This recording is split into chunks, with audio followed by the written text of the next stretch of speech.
served the Lord in a very mighty way. మరి అతను దేవుని ఎంతో గొప్ప విధానంలో సేవించాడు. One great popular international speaker, this is what he said about him. అతని గురించి ఒక మరి ప్రపంచ ప్రఖ్యాతి గాంచినటువంటి ఒక ప్రబోధకుడు ఈ విధంగా అన్నాడు. What 100 pastors could not do in 100 years, this young man has done it in 20 years. మరి 100 సంవత్సరాల్లో 100 మంది పాస్టర్లు కూడా చేయలేనటువంటి ఒక సేవా పరిచర్య సంగతి ఈ వ్యక్తి ఈ కొద్ది కాలంలో చేశాడు అని. More than 120 fatwas were upon him so that he may be killed. మరి అతన్ని చంపేదానికి ఇంచుమించు 120 కంటే ఎక్కువ ఫత్వాలు వారు జారీ చేశారు. ఇతడు ఎక్కడ కనబడ్డా ఇతన్ని చంపొచ్చు అన్నట్టుగా. He died at a very young age of 34.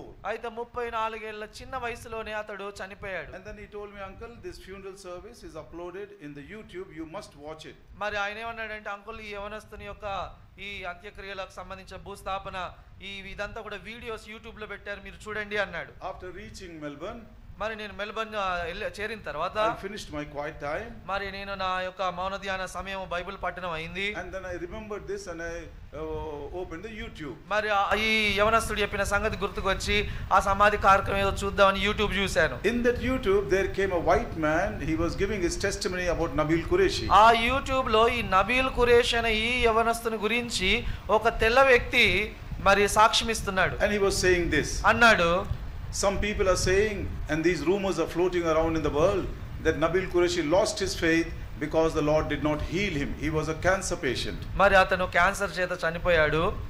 మరి ఆ క్యాన్సర్ చేత చనిపోయినటువంటి ఆ వ్యక్తిని గురించి చాలా మంది చాలా విధాలుగా తప్పుగా నేరముగా అన్నట్టుగా మాట్లాడుతూ ఏమంటున్నారంటే, దేవుడు ఇతని ప్రార్థన వినలేదు, ఇతని శిక్షించాడు, అందుకనే చనిపోయాడు అని. But I am a living proof that he did not lose his faith. అయితే చనిపోయే టైంలో ఆయన బాగుగా లేదు కాబట్టి క్రైస్తవత్వాన్ని విడిచిపెట్టాడు, లేదా క్రీస్తు మీద విశ్వాసాన్ని అతను విడిచిపెట్టాడు అని వీళ్ళందరూ పుకారు లేపుతున్నారు.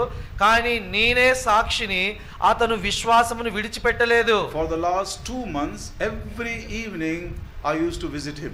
మరి గడిచిన 2 మాసాలు ప్రతి దినము కూడా నేను అతన్ని దర్శించాను. Every evening I used to share the word with him. ప్రతి సాయంకాలం అతన్ని దర్శించి అతనికి వాక్యాన్ని పంచుకున్నాను. One particular day I found that he was drowsy and he was about to go to sleep. మరి ఒక సాయంకాలం అలాగే వెళ్ళినప్పుడు నేను వాక్యం చెప్దామని వెళ్తే అతను చాలా మత్తులో నిద్రలోనికి వెళుతున్నట్టుగా నాకు అనిపించింది. In order to make sure that he is listening to what I am saying, నేను చెప్పేది వింటున్నాడా లేదా అని నేను మరి నిర్ధారణ చేసుకోవడానికి I called his name. నేను అతన్ని పిలిచాను. And then I shouted the victory slogan. మరి నేను విక్టరీ స్లోగన్ అంటే విజయాన్ని గురించి నేను మాటలు ఈ విధంగా చెప్పాను. This victory slogan which I learned from the Suffering Church of India in Pakistan. మరి ఇండియాలోను భారతదేశంలో పాకిస్తాన్ లో హింసల గుండా వెలుచున్నటువంటి సంఘము చెప్పేటువంటి స్లోగన్ ఇది. The moment he said this is the victory slogan I learned from India and Pakistan, something happened in my heart. మరి ఎప్పుడైతే ఆయన ఈ విక్టరీ స్లోగన్ నేను అన్నాను, ఇది పాకిస్తాన్ లో భారతదేశంలో సంఘాలు వాడే మాట అని అన్నాడు, ఏం చెప్తాడా అని నేను కొంచెం ఆతురతగా ఎదురు చూశాను. And he called his name. మరి He called his name. అతను పిలిచాడు ఈ వ్యక్తి, Nabil, bolo Yishu ke naam ki. బోలో యేసు మసీహ్ కి అని అన్నాడు. I was not able to understand what he was saying. ఏం చెప్తున్నాడో ఈ ఇంగ్లీష్ ఆయన నాకు అర్థం కాలేదు. That was the day I understood that bolo Yishu Masih ke naam ki jai, actually it is a victory slogan. Is it not true? I learned only from him. I could not understand. మరి నేను అప్పటి వరకు దాన్ని అంతగా అర్థం చేసుకోలేదు, కానీ ఎప్పుడైతే ఆయన ఆ విధంగా సాక్ష్యం ఆ వీడియోలో పంచుకున్నాడో, అరే నిజమే కదా, బోలో యేసు మసీహ్ కి జై అనేది ఇది ఒక విక్టరీ స్లోగనే కదా. It is a slogan for victory in the name of Jesus. యేసుక్రీస్తు నామములో జయము పొందుతున్న వారు పలికేటువంటి అది Jayabheri. And all the 3 times Nabil said jai jai jai. ఎప్పుడైతే 3 సార్లు నేను ఆ విధంగా అన్నానో, 3 సార్లు కూడా ఆ వ్యక్తి మత్తులో ఉన్నాడని నేను అనుకున్నాను, కానీ ఆయన జై అని స్పందించాడు. So I am a proof that Nabil did not lose his faith, but he died in the faith. కాబట్టి నేనే సాక్షిని, నబీల్ అనే ఆ యవనస్తుడు క్యాన్సర్ బట్టి చనిపోతూ యేసు ప్రభువును విడిచిపెట్టలేదు, కానీ యేసు ప్రభువులో ఉండి మరి విశ్వాసగానే చనిపోయాడని ఆ ఇంగ్లీష్ ఆయన సాక్ష్యం చెప్పాడు. And then he came aside from the podium. ఆ తర్వాత ఇంకా అతను ఆ స్టేజ్ నుండి పక్కకి వెళ్ళిపోయాడు. ఆ వీడియోలో kneeling straight upon his knees. మరి నిటారుగా మోకరించాడు ఆ వ్యక్తి. And he prayed.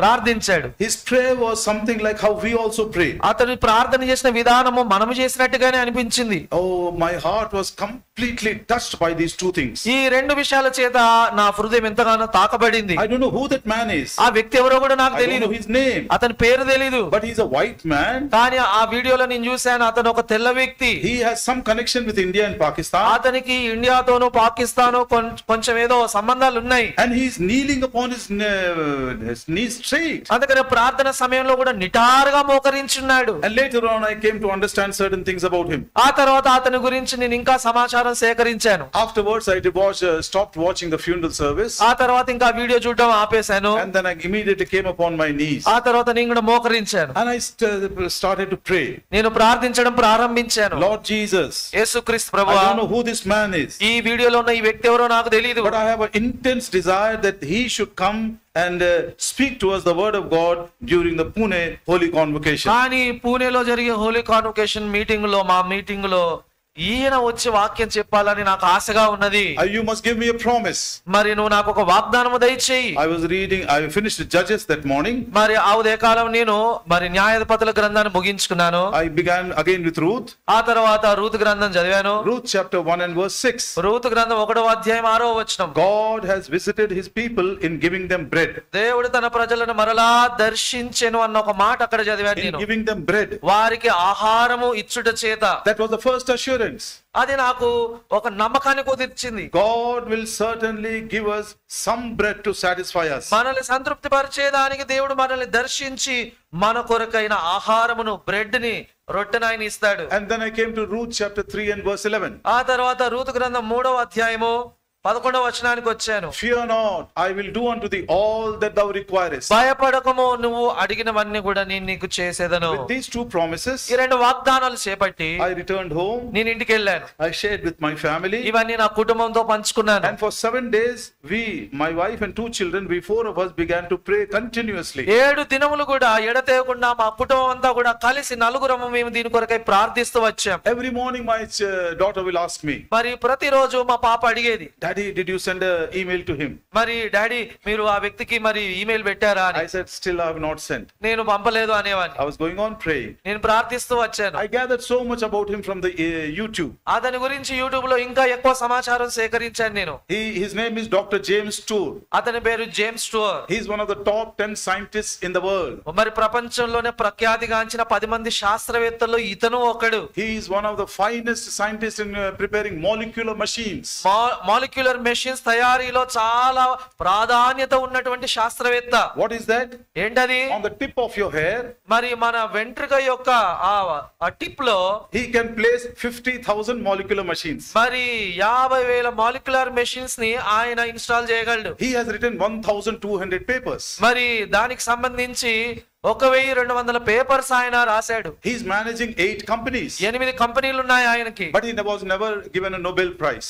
ఆయనకి నోబెల్ ప్రైజ్ అనేది ఇప్పటి వరకు రాలేదు. Why did they not give him? ఎందుకు ఇవ్వలేదు? Because he does not believe that man has come from monkey. ఎందుకంటే ఆయన మానవుడు కోతిలో నుండి వచ్చాడు అన్న ఆ పరిణామ సిద్ధాంతాన్ని నమ్మడు. And 2 years ago, 2 సంవత్సరాల క్రితము so much this scientific world was infuriated with him that they removed him from the Academy of Sciences, USA. మరి అమెరికా దేశంలోని శాస్త్రవేత్తల సంఘం నుండి కూడా అతన్ని వెలివేశారు. అంతగా అతని మీద వాళ్ళు పగబెంచుకున్నారు. They stopped all his funds.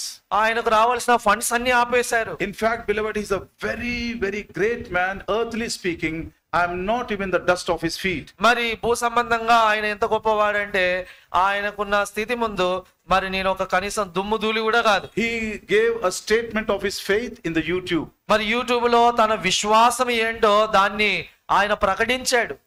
After 1 week, ఒక వారం తర్వాత the Lord gave me liberty. దేవుడు నాకు కొంచెం ధైర్యం ఇచ్చాడు. I finished my quiet time early morning. నేను ఉదయకాలమే నా వాక్య పఠనాన్ని ముగించుకొని around 6 o'clock I sat and was writing a mail to him. మరి ఉదయకాలం 6ంటికి నేను మెయిల్ రాద్దామని కూర్చున్నాను. Dear brother James, మరి dear brother James, loving greetings. మరి మీకు వందనాలు. The first time I saw you was during the funeral of Nabil Qureshi. Nabeel Qureshi అనే ఆ వ్యక్తి ఆ ఫ్యూనరల్ వీడియోలో మిమ్మల్ని నేను మొదటిసారి చూశాను. Two things about you have deeply touched my heart. ఆ సమయంలో మీ గురించి రెండు సంగతులు నాకు బాగా తాకాయి. When you shouted the victory slogan, మీరు విక్టరీ స్లోగన్ అని చెప్పి మీరు అరిచినప్పుడు, that is very, very dear to our hearts. అది నాకు ఎంతో నా హృదయానికి చాలా దగ్గరి సంగతి. We invent new words in order to shout that slogan. మరి ఆ స్లోగన్ చదవడానికి మేము కొత్త కొత్త పదాలను వాడుతూ ఉంటాము. And secondly, రెండవది, when you stood upon your knees to pray, ప్రార్థనలో మీరు నిటారుగా మోకరించినప్పుడు, you are the first man from the Western Hemisphere I have seen you kneeling. మరి ఆ విధంగా ఒక అమెరికా దేశస్థుడు అయ్యుండి, తెల్లవాడు అయ్యుండి నిటారుగా మోకరించిన వాళ్ళను నేనైతే ఇంతవరకు చూడలేదు. మీరే మొట్టమొదటిది. Even our own people, మా సొంత వాళ్ళు కూడా అలా our మోకరించారు. Hebron Fellowship people, మన హెబ్రోన్ సహవాసంలో ఉన్న వాళ్ళు కూడా they stopped taking out their shoes in some assemblies, కొన్ని సంఘాల్లో అసలు షూస్ కూడా మరి విప్పరు. and they sit upon the chairs. వాళ్ళు కుర్చీల్లో కూర్చుంటారు. They don't even kneel down. వాళ్ళు మోకరించరు. So you are the first man from the Western Hemisphere I have seen standing upon his knees and praying. కాబట్టి ఒక తెల్లవాడు లేదా ఒక America దేశస్థుడు అయ్యుండి అలా నిటారుగా మోకరించడా నేను మొట్టమొదటిసారి మిమ్మల్ని చూశాను అని నేను రాశాను. I have read your statement of faith. Me statement of faith కూడా, మీ విశ్వాస ప్రకటన వీడియో కూడా నేను చూశాను. I also cherish those wonderful values. నేను కూడా మీరు నమ్మేటువంటి ఆ విషయాలనే నమ్ముతున్నాను. The worship of the true and living God. నిజమైన దేవుని యొక్క ఆరాధన, And also communion with the Lord in the Lord's table. మరి ప్రభు యొక్క బలలో పాలు పొందేటువంటి అలవాటు. And then I gave him a small testimony about my own self. అని అదంతా కూడా నేను కూడా మీతో ఏకీభవిస్తున్నానని రాసి కొంచెం క్లుప్తంగా నా సాక్ష్యాన్ని కూడా అక్కడ నేను పెట్టాను. The elders have sent me to Pune to serve the Lord's people and his purpose. మరి దేవుని చిత్తాన్ని నెరవేర్చడానికి, దేవుని ప్రజల మధ్యలో సేవ చేయుటకు పెద్దలు నన్ను పూణేకు పంపించారు. And I told him, నేను ఆయనతో చెప్పాను, we have our annual convocation in the month of May. మే మాసంలో మాకు మరి వార్షిక కాన్వొకేషన్ మీటింగ్స్ ఉంటాయి. Please come and help us. దయచేసి మీరు వచ్చి మాకు సహాయం చేయండి. I have no human recommendation. నాకు ఇంకా రికమెండ్ చేయడానికి మానవుల వైపు నుండి ఎవరు నాకు లేరు. I am holding only to these two promises. నాకు కేవలం రెండు వాగ్దానాలు ఉన్నాయి. Ruth 1:6 and Ruth 3:11. మరి రూతు గ్రంథంలో 1వ అధ్యాయం 6వ వచనము, 3వ అధ్యాయం 11వ వచనము. I sent the mail by 6:15. నేను 6:15కు ఆ మెయిల్ పెట్టాను. Throughout the day I was waiting, will he answer or will he not answer? దానికి రిప్లై ఇస్తాడా లేదా అని ఎదురు చూస్తూ వచ్చాను. Sharp 9 o'clock I got his reply. 9ంటికి నాకు జవాబు వచ్చింది. Dear brother, I am humbled. మరి నేను మీ మెయిల్ చూసి చాలా తగ్గించబడ్డాను. I am humbled by your invitation. మీరు పిలిచిన పిలుపును బట్టి నాకెంతో నేను తగ్గించబడ్డాను. నాకెంతో సంతోషం. When I showed this email to brother John Stewart, మరి సోదరుడు జాన్ స్టూవర్ట్ గారికి నేను ఆ మెయిల్ చూపించినప్పుడు he told me, ఆయన నాతో అన్నాడు, take 1,000 copies of this email ఈ ఈమెయిల్ ని ఒక 1000 కాపీలు ప్రింట్ తీసేయి and give it to all the youngsters in our fellowship మన సహవాసంలో యవనస్తులందరికీ పంచు, who are running away from Hebron. మరి హెబ్రోన్ నుండి పారిపోతున్నటువంటి యవనస్తులకి ఇది పంచు. I will just tell you few brief things which is very important. మరి కొన్ని సంగతులు క్లుప్తంగా పంచుకుంటాను. And in that letter he says, ఆ లెటర్ లో ఈమెయిల్ ఆయన ఏమన్నాడంటే, if you see any good thing in my walk with the Lord today, it is only because of those Indian men of faith, Brother Buxing, Brother Koshi, Brother Amritraj, Brother Philip, who have poured their lives into me when I was a young graduate in Syracuse International University. మరి సైరక్యూస్ international యూనివర్సిటీలో విద్యార్థిగా నేను చదివే రోజుల్లో 19 years he was there. మరి అప్పటికి ఆయన వయసు 19 ఏళ్ళట. ఆ వయసులో క్రైస్తవ జీవితం తాలూకు విలువలన్నీ ఆయనకు ఆపాదించి నేర్పించింది ఎవరో కాదని చెప్పి మళ్ళీ మన హెబ్రోన్ వైపే చెప్పి, మరి దైవజనులు బక్సింగ్ గారు, కోషి గారు, అమృతరాజు గారు అని చెప్పి మన వాళ్ళ పాత పేర్లన్నీ ఆయన ఈమెయిల్లో ఆయన మెన్షన్ చేశాడు. Young people, యవనస్తులారా, listen to these words very carefully. ఈ మాటలు జాగ్రత్తగా వినండి. I have not heard such a tribute given to our spiritual father even from our own fellowship. మన సొంత సహవాసంలో ఉన్న మన వాళ్ళు కూడా ఈ దైవజనులకు ఇంత గౌరవాన్ని ఆపాదించడం నేను ఎక్కడ చూడలేదు. If you see any good thing in my walk with the Lord today, ఆయన ఏమంటాడంటే, నా క్రీస్తుతో నా నడక విషయంలో మీకు ఏదైనా మంచి కనబడితే it is only because of those Indian men of faith. ఆ మంచికి కారణము ఆ భారతీయ దైవజనులు, like Brother Buxing, Brother Koshi, Brother Amritraj and Brother Philip. మరి సోదరులు ఆ బక్సింగ్ గారు, కోషి గారు, అమృతరాజు గారు, ఫిలిప్ గారు, who have poured their lives into me. వాళ్ళు వారి జీవితాన్ని నాకు దారపోశారు. When I was a young graduate in Syracuse International University, మరి సైరక్యూస్ ఇంటర్నేషనల్ యూనివర్సిటీలో నేను విద్యార్థిగా 19 ఏళ్ల వయసులో ఉన్నప్పుడు, I will inquire of the Lord and let you know. కాబట్టి మీరు అడిగిన దాని గురించి నేను ప్రభు యొద్ద విచారణ చేసి మీకు జవాబిస్తాను. I once came to Hebron, నేను ఒకసారి హెబ్రోన్ కూడా వచ్చాను 1998. 1998లో. Brother Buxing was incapacitated, he could not speak. మరి దైవజనులు భక్సింగ్ గారు అప్పటికి బలహీనపడి మాట్లాడలేని స్థితిలో ఉన్నారు. I spoke in that All India Youth Camp. మరి అప్పుడు ఆల్ ఇండియా యూత్ క్యాంప్ జరిగింది. అప్పుడు నేను వాక్యం పంచుకున్నాను. The moment I read that email, ఎప్పుడైతే ఈ సంగతులన్నీ ఆ ఇమెయిల్ లో నేను చదివానో, some assurance came into my heart నాలో ఒక నిర్ధారణ వచ్చింది, that pakka he will come. తప్పకుండా ఆయన వస్తాడు అని. Thank God he came. దేవునికి వందనాలు, ఆయన వచ్చాడు. It was the year 2018. 2018వ సంవత్సరంలో. It was a wonderful work the Lord has done. ఆ విధంగా దేవుడు ఎంతో గొప్ప పరిచర్య జరిగించాడు. And that has become a milestone in our own fellowship in Pune. పూణేలోని మా సహవాసంలోనే ఆయన ఆ విధంగా వచ్చి పరిచర్య చేయుట అనేటువంటి ఆ సంగతి మా జీవితంలో ఒక మైలురాయిగా మారింది. Now comes the wonderful spiritual lesson from this. ఇప్పుడు దీని నుండి మనం నేర్చుకోగలిగిన అద్భుతమైన ఆత్మీయ పాఠము. If you see any good thing in my walk with the Lord today, మరి నా జీవితంలో ఏదైనా నా ఆత్మీయమైన నడకలో మంచి సంగతి మీకు కనిపిస్తే, it is only because of those men of faith who have poured their lives into me.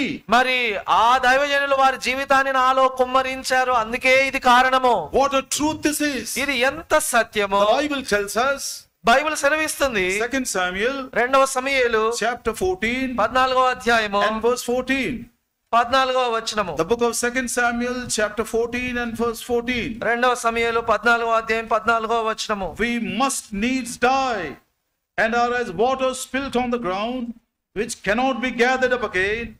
Neither doth God respect any person, yet doth he devise means that his banished be not expelled from him. మనమందరమును చనిపోదుము కదా, నేలను ఒలికిన మీదట మరలా ఎత్తలేని నీటి వలె ఉన్నాము. దేవుడు ప్రాణము తీయక తొలివేయబడిన వాడు తనకు దూరస్తుడు కాకుండుటకు సాధనములు కల్పించుచున్నాడు. We all must die. మనమందరము చనిపోవలసినదే. Death is compulsory.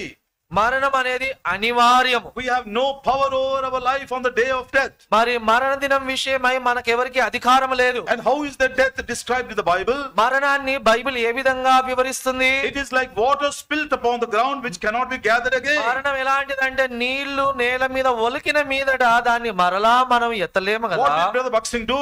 మరి దైవజనులు భక్సింగ్ గారు ఏం చేశారు? Even before his life would be spilt upon the ground, మరి ఆయన జీవితము నేల మీద ఒలకక ముందే he took that life and poured little into this man, poured little into that man, poured little into another man. మన జీవితం నీళ్ల వంటిది, నేల మీద ఒలుకుతే మళ్ళీ రాదు. కానీ నేల మీద ఒలకక ముందే ఆ దైవజనుడు ఆ జీవితాన్ని ఆయనలో కొంచెం, ఈయనలో కొంచెం, ఈయనలో కొంచెం ఆ జీవితాన్ని ఒలకబోస్తూ దారబోస్తూ వచ్చాడు. He received that life from God. దేవుని యొద్ద నుండి ఆయన జీవితాన్ని పొందుకున్నాడు. He did not contaminate that life. ఆ జీవితాన్ని ఆయన కల్తీ చేయలేదు. He did not defile that ఆ life. జీవితాన్ని, ఆ జీవాన్ని ఆయన పాడు చేయలేదు, అపవిత్రం చేయలేదు. He did not use that life for himself. ఆ జీవాన్ని తన స్వార్థం కొరకై వాడుకోలేదు. He did the Lord's will in that life. ఆ జీవితంలో దేవుని చిత్తాన్ని జరిగించాడు. And even before the day came when his life would be spilt upon the ground, his life was poured into the lives of so many people. కాబట్టి మరణ దినము ఆయనకు సంభవించి ఆయన జీవితము నీళ్లు నేల మీద ఉలకబోసినట్టు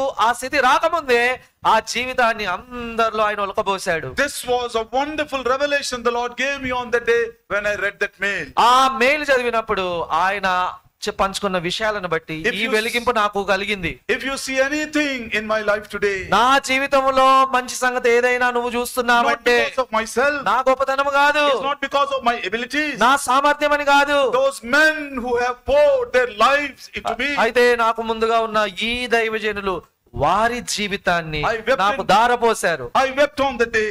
వాళ్ళు దారపోశారన్న మాటను బట్టి నేను ఆ రోజు ఏడ్చాను. I was thinking in my own heart, నా హృదయంలో నేను ఆలోచించుకుంటూ వచ్చాను, oh Lord, ప్రభువా, can my children after my death they can say they think the life which what I have is the life of my father who has poured it into me. నా బిడ్డలు నన్ను చూసి నా గురించి రేపు నేను పోయిన తర్వాత ఇదిగో మేము ఈరోజు ఇలా ఉన్నామంటే మా నాన్న తన జీవితాన్ని మాలో దారపోసాడు కాబట్టే ఈ రోజు మేము ఇలా ఉన్నామనే ఆ సాక్ష్యము నా పిల్లలు నా గురించి చెప్పగలరా How ప్రభువా? easily we write co-workers of Brother Baksing. If truly we are co-workers with him, can the congregation of Bethesda, can the congregation of Bethany, can the congregation anywhere else, they will say, oh, the life which we are now leading today is the life of that man of God, so and so, who poured his life into us. చాలా తరచు మనం చూస్తూ ఉంటాము. ఏమని చూస్తుంటాము? దైవ సేవకులు మరి భక్త సింగారి జత పనివారు అని చదువుతూ ఉంటాం.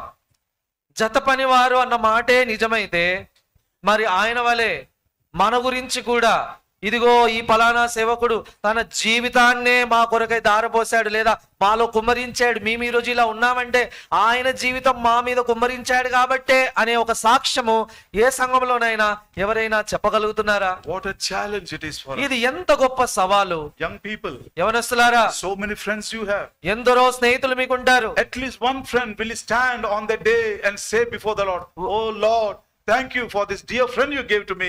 He poured his life into me. మరి మీ స్నేహితులు ఎంతో మంది మీకు ఉంటారు. ఒకరైనా ఆ రోజు దేవుని సన్నిధిలో నిలబడ్డప్పుడు, దేవా ఇదిగో ఈ స్నేహితుని బట్టి వందనాలు, ఇతను తన జీవితాన్ని నా కొరకై దారపోసాడు కాబట్టే నేను ఇలా ఉన్నానని ఒక్క స్నేహితుడైనా మీ గురించి సాక్ష్యం చెప్పగలడా? This is the definition of stewardship. మరి గృహ నిర్వాహకత్వము అంటే ఇదే అర్థము. Stewardship means గృహ నిర్వాహకుడు అంటే two words are there. రెండు మాటలు ఉన్నాయి ఇక్కడ. One is steward, ఒకటేమో స్టూవర్డ్ అనే and the మాట, other is ship. ఇంకోటి షిప్ ఇంగ్లీష్ లో. Stewardship. మరి గృహ నిర్వాహకత్వము The owner will call the man. అంటే Suppose dear brother has been appointed as a steward. ఉదాహరణకి నేనే ఒక గృహ నిర్వాహకునిగా నియమించబడ్డాను అనుకోండి. And the owner will come to him and say, మరి అప్పుడు యజమానుడు వచ్చి నాతో అంటాడు, Mr. So and so, మరి ఇదిగో this is my ship. ఇది నా ఆస్తి, నా గృహము, Na oda, ship. నా ఓడ, And these are my passengers. వీళ్ళందరూ కూడా నా passengers. They have given me money.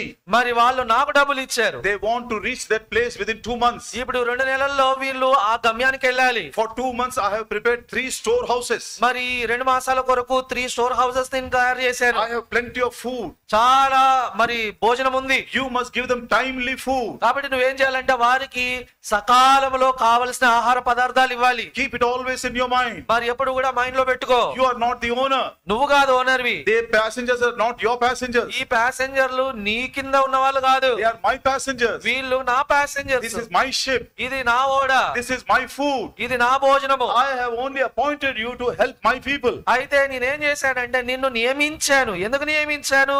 వీళ్ళకి సకాలంలో ఇక్కడ నుండి తీసుకొని నువ్వు వారికి పంచు. The Lord Jesus is saying, యేసు ప్రభువారు అంటున్నారు, if on that day ఆ దినము the steward will come and say, మరి గృహ నిర్వాహకుడు వచ్చి, oh, the Lord is very delayed in his coming. అయ్యో యజమానుడు చాలా ఆలస్యం చేస్తున్నాడే, And he will stop giving food to his people. కాబట్టి ఇంకా పర్వాలేదులే వీళ్ళకి నేనేం భోజనం పెట్టను. He will start drinking and eating with other people. కాబట్టి బాధ్యత వదిలేసి స్నేహితులతో కలిసి తినుచు త్రాగుచు తందనాలాడుచు, And he will misuse the master's property, master's people and master's work. యజమానుడు ఇచ్చినటువంటి ఆస్తిని దుర్వినియోగం చేస్తూ, అధికారాన్ని దుర్వినియోగం చేస్తూ ఆయన ప్రజలకు నేను అన్యాయం చేస్తూ ఉంటే His punishment will be very great. ఆ శిక్ష బహుఘోరంగా Then the ఉండబోతుంది. Lord led me to understand అప్పుడు ప్రభు నాతో మాట్లాడాడు. stewardship is also embedded in the creation itself. మరి యొక్క స్టూవర్డ్షిప్ అనేది గృహ నిర్వాహకత్వపు స్థితి అనేది సృష్టిలోనే ఉంది. Mark my words carefully. దయచేసి దీన్ని గమనించండి. This is an important milestone in my own life. ఇది నా సొంత జీవితంలో కూడా ఒక మైలురాయి వంటి అవగాహన.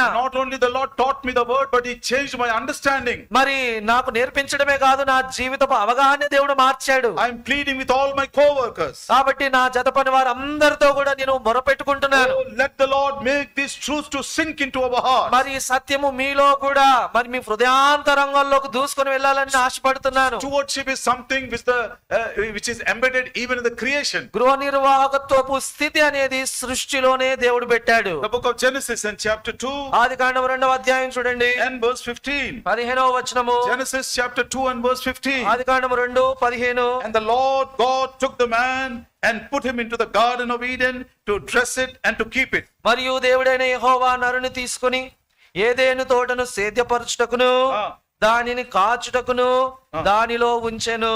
My son Adam, నా కుమారుడా ఆదాము, because Adam was the son of God. ఆదాము దేవుని కుమారుడు. My son, నా కుమారుడా, this is my garden. ఇది నా తోట.